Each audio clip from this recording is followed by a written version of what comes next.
Daily नए नए खुलासे हो रहे हैं। आपने देखा था कि धर्मेंद्र प्रधान जी ने इस पे अभी तक एक ही प्रेस कॉन्फ्रेंस करी थी कुछ दिनों पहले, जिसमें उन्होंने क्लियर तौर पर बोला था कि ना तो ये पेपर लीक है, ना इसमें कोई धांधली है, खाली ग्रेस मार्क्स को लेकर कुछ चीजें हैं, उनको हम क्लियर कर लेंगे।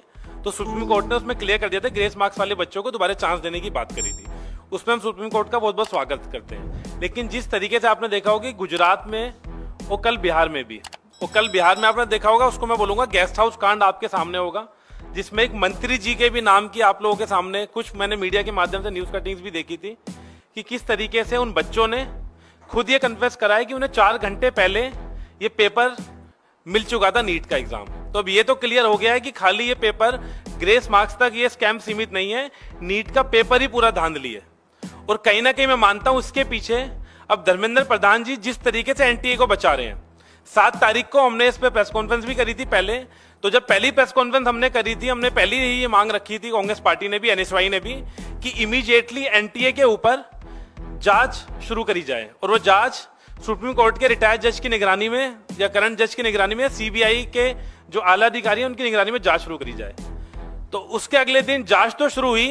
पहली बार ये देखने को मिला कि एनटीए पर जांच हो रही है और उस जांच की जो अध्यक्षता कर रहे हैं वो एनटीए के खुद के एम्प्लॉय हैं, जो पदाधिकारी हैं, वही अपनी जांच कर रहे हैं। इसका मतलब ये, अगर मैंने चोरी करी है तो मैं अपनी जांच खुद कर रहा हूं। तो इसको देखते हुए ये तो समझ आ गया कि धर्मेंद्र प्रधान जी जो 24 लाख नीट के छात्र हैं उनको लेकर कितने गंभीर हैं। और अब तो मुझे ये भी शक थोड़ा जाहिर हो रहा है कि जिस तरीके से रोज खुलासे हो रहे हैं, आपने देखा होगा गुजरात के अंदर तो जो डेप्यूटी सुपरिटेंडेंट हैं नीट के, उन तक को गिरफ्तार करा गया।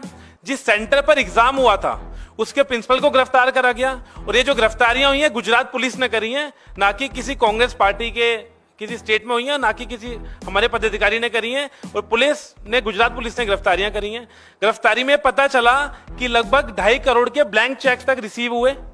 उस ब्लैंक चेक्स में उन बच्चों से लिए गए जिनको 65 लाख रुपए कमिटमेंट कर कर लिया जा रहा था कि आपका हम स्कोर बढ़ा देंगे, और 65 लाख रुपए पर बच्चा वो चार्ज कर रहे थे। उसके बाद कल बिहार में आपके सामने है किस तरीके से बच्चों ने खुद कन्फेस करा है।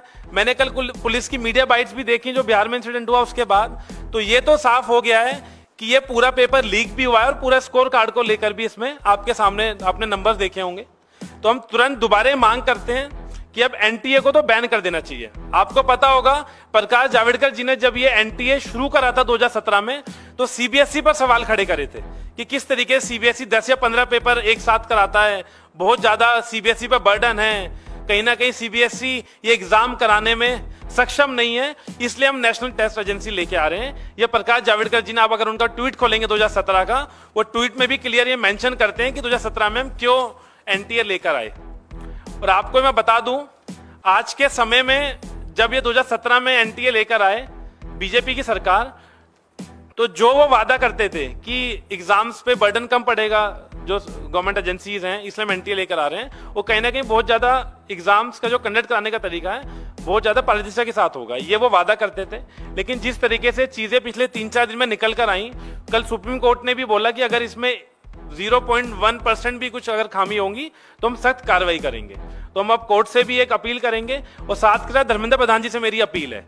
और अब तो ये भी हमें शक होता है कि कहीं ना कहीं धर्मेंद्र प्रधान जी खुद एनटीए के साथ मिले हुए हैं इस पेपर लीक के कांड में, जो नीट का पेपर लीक हुआ है।